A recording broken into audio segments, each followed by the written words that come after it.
Selamat datang di berita kapal kali ini. Berita kali ini dibuka dengan sikap agresif Cina di Laut Natuna Utara yang bikin khawatir Indonesia. China secara terang-terangan mengaku sebagai pemilik hampir seluruh Laut Natuna Utara. Klaim yang dilayangkan China di Laut Natuna Utara juga menyasar Xi Indonesia. Indonesia yang juga memiliki hak berdaulat di Laut Natuna Utara ikut terdampak akan hadirnya klaim yang diajukan China. China terlihat sangat serius dalam klaim yang diajukan di Laut Natuna Utara.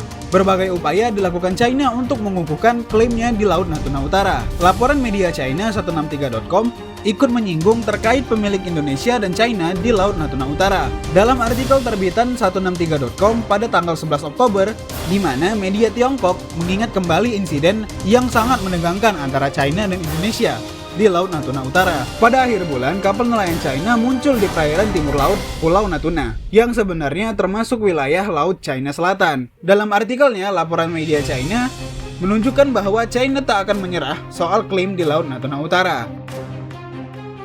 Para nelayan China berbondong-bondong memancing di perairan Laut Natuna Utara yang disengketakan. Lokasi yang disengketakan masuk ke dalam teritorial China. Kapal-kapal nelayan China tidak menunjukkan kelemahan.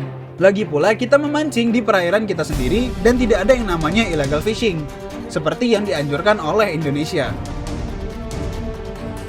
Untuk itu, ketika kapal penjaga pantai terbesar di Indonesia menekan kapal nelayan China, negara saya segera mengirim kapal penjaga pantai tambahan 5.300 dan 2.169 kapal untuk bergabung dalam operasi perlindungan penangkapan ikan.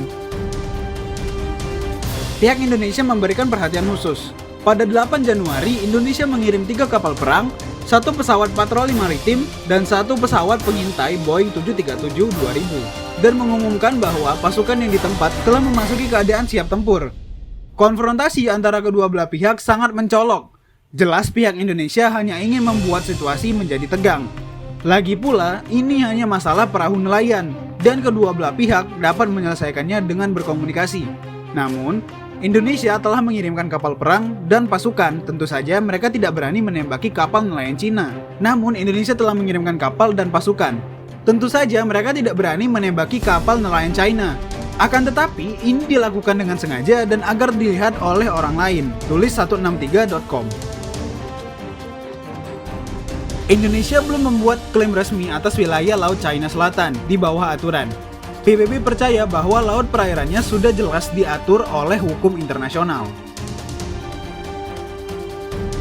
Demikian berita perkapalan kali ini saya sampaikan.